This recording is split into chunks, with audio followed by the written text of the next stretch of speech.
എറണാകുളം പറവൂരിലെ മജ്ലിസ് ഹോട്ടലിൽ നിന്ന് ഭക്ഷണം കഴിച്ച് ആളുകൾക്ക് ഭക്ഷ്യവിഷബാധയേറ്റ സംഭവത്തിൽ ഭക്ഷ്യസുരക്ഷാ വകുപ്പ് ആരോഗ്യമന്ത്രിക്ക് റിപ്പോർട്ട് സമർപ്പിക്കും. സംഭവത്തിൽ ഒരാളെ പോലീസ് കസ്റ്റഡിയിലെടുത്തു. ഹോട്ടലിന്റെ ലൈസൻസ് സസ്പെൻഡ് ചെയ്തെന്ന് ആരോഗ്യമന്ത്രി വീണ ജോർജ് കഴിഞ്ഞ ദിവസം അറിയിച്ചിരുന്നു. ശ്രീലക്ഷ്മി ചിറമേലാണ് ഈ വാർത്ത റിപ്പോർട്ട് ചെയ്യുന്നത്.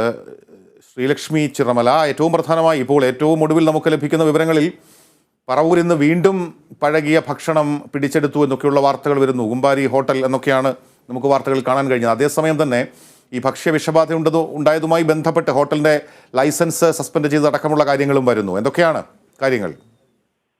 ഫിറോസ്, പറവൂരിൽ ഇന്ന് വീണ്ടും ഒരു ഹോട്ടലിൽ നിന്ന് പഴകിയ ഭക്ഷണം പിടിച്ചെടുത്തിരിക്കുകയാണ്. കഴിഞ്ഞ ദിവസം മജ്ലിസ് ഹോട്ടലിൽ നിന്ന് ഭക്ഷണം കഴിച്ചവർക്ക് ഭക്ഷ്യവിഷബാധ ഉണ്ടായെന്ന സംഭവത്തെ തുടർന്ന് പറവൂരിൽ ആരോഗ്യ വിഭാഗത്തിന്റെ പരിശോധന ശക്തമാക്കിയിരിക്കുകയാണ്. ഇതേ തുടർന്നാണ് ഇന്ന് കുമ്പാരി ഹോട്ടലിൽ നിന്ന് കേടായ ഭക്ഷണം ഉൾപ്പെടെ പിടിച്ചെടുത്തിരുന്നത്. ഫ്രീസറിൽ സൂക്ഷിച്ചിട്ടുണ്ടായിരുന്ന ഭക്ഷ്യവസ്തുക്കളും എല്ലാമാണ് പിടിച്ചെടുത്തിരിക്കുന്നത്. നഗരസഭയിലെ ആരോഗ്യ വിഭാഗവും ചേർന്നായിരുന്നു പരിശോധന നടത്തിയിരുന്നത്. ഇറച്ചിയും പച്ചക്കറിയും ഉൾപ്പെടെ ഉള്ള വസ്തുക്കളാണ് കണ്ടെത്തിയിരിക്കുന്നത്. ഇതേ തുടർന്ന് ഈ ഹോട്ടൽ അടച്ചിടാനാണ് നിർദ്ദേശം നൽകിയിരിക്കുന്നത്. ഇന്ന് പറവൂരിലെ എല്ലാ മേഖലകളിലും ശക്തമായ പരിശോധന തന്നെ ഉണ്ടാകുമെന്നാണ് ആരോഗ്യ വകുപ്പിൽ നിന്ന് ലഭിക്കുന്ന വിവരം.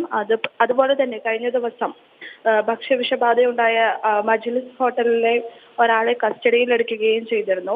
ഇയാളെ ഹോട്ടലിലെ പാചകക്കാരനായ ഹസൈനാരെയാണ് കസ്റ്റഡിയിലെടുത്തത്. ഹോട്ടലിന്റെ ഉടമ ഒളിവിലാണെന്നാണ് വിവരം. ഇയാൾക്കായുള്ള തിരച്ചിലുകളും തുടരുകയാണ്. നിരവധി പേരെ 60-ലധികം ആളുകളെ കഴിഞ്ഞ ദിവസം ഭക്ഷ്യവിഷബാധയേറ്റതിനെ തുടർന്ന് ആശുപത്രിയിൽ ചികിത്സയിൽ പ്രവേശിപ്പിച്ചിരുന്നു. ഇതിൽ ഭൂരിഭാഗം ആളുകളും ഇപ്പോൾ വീടുകളിലേക്ക് തിരികെ മടങ്ങിയിട്ടുണ്ടെന്നാണ് ലഭിക്കുന്ന വിവരം. കഴിഞ്ഞ ദിവസം 3 പേർക്ക് ഗുരുതരാവസ്ഥയിലാണെന്നൊരു വിവരവും ലഭിച്ചിരുന്നു. എന്നാൽ അവരും ഇപ്പോൾ സാധാരണ രീതിയിലേക്ക്, അപകടമല്ലാത്തൊരു സ്ഥിതിയിലേക്ക് എത്തിയിരിക്കുകയാണെന്നാണ് ആശുപത്രിയിൽ നിന്ന് ലഭിക്കുന്ന വിവരം.